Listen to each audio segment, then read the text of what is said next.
Good afternoon, Rebecca. Hello, Nick.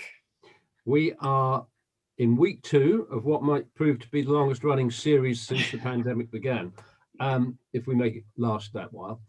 And what we're going to talk about today is moving on from you saying last time round that how you set the business up, how you had the idea, Yeah. to what you did next. You suddenly thought, franchising, or did you?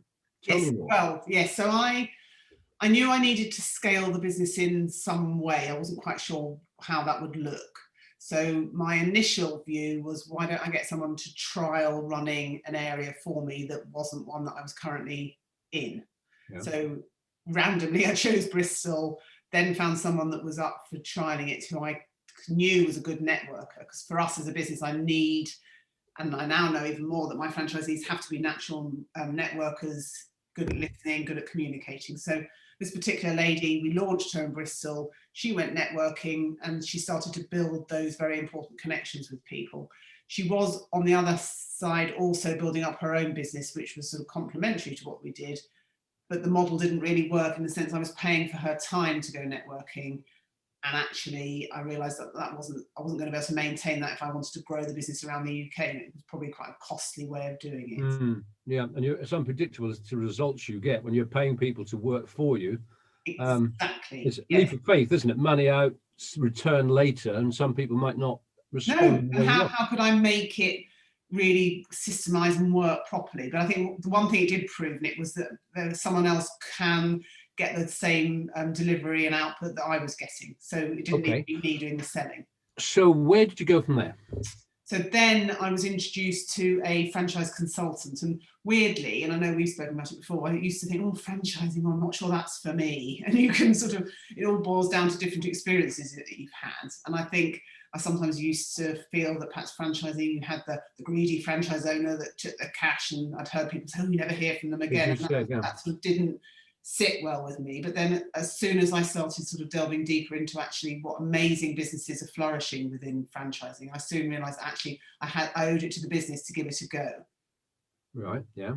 So then I worked with a consultant to look at, we did a SWOT analysis, looked at the business, and very quickly we could see that actually it would lend itself to scaling through franchising, that actually my personality fitted well with what was required of a franchise owner. And it really got me excited. And I think that to me was proof in itself that I needed to try it out. Mm-hmm. How much did you do off your own bat, and how much did you get a professional to do for you? And would you do it that way again? I would definitely work with a professional in doing it, because it was quite, I don't know, I hadn't quite anticipated how much of me was required to actually go through the whole process. And I work very well when I'm working partnership with someone else, and I have always within the business outsourced to the right person for the right job. So I knew that I didn't want to waste time or energy trying to learn too much of it on my own. So to have their guidance and to understand the process, it was essential for me to work with somebody. Yeah. Obviously, that's an investment of money. Mm-hmm. So I spoke to my lovely daddy, who gave me some cash, and I sort of did my business case at the time and said, this is really important to me. And I didn't need to sell it into him. He sort of totally got that. And obviously there are so many different grants and things you can get hold of now. But for me, it was, I wanted to do it. The business needed it, and I knew I needed to make it work.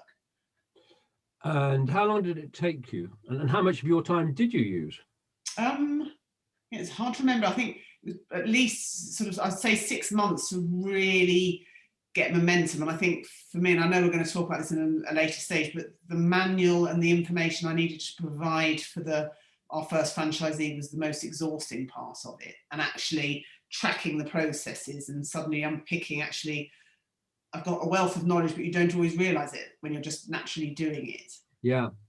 To an extent, you know what you know, and you do it automatically.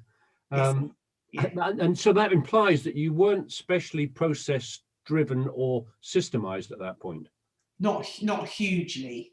I had elements of it, but I hadn't necessarily written a lot of it down. And what was interesting, I soon realized working with a consultant that actually we needed to pilot this, that we weren't going to get to an end result and that was going to be the be all and end all, and that was how it's always going to be. We needed to have a test run at it, which was really helpful, and that helped my mindset as well to realize that I have an opportunity to adjust things. And you know, 3-4 years on, we're still learning and adjusting. So it's not something, and I always want to get that across at this stage, it's not something that you do once and then it's done. It's something that can get tweaked and it evolves, doesn't it? I think it's evolving. It's like having a child. You never stop educating them. You never stop bringing them up. You never stop learning. And you're right about the piloting thing, because that enables you to test it with a real live person or people. Yes. And you will find the unexpected. Oh no, totally. And it was unexpected who I actually piloted it with.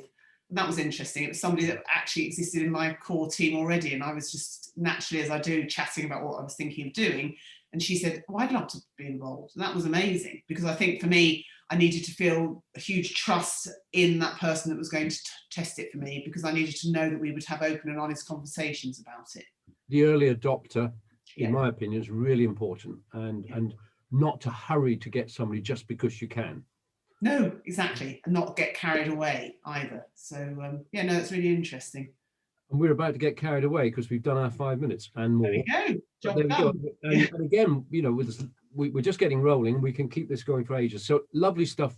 And next week we'll talk. Next week sounds like TV thing. Next week we will talk about the legals, the manuals, and how you set about recruiting people. Perfect. Brilliant. Lovely. Thank you. Lovely.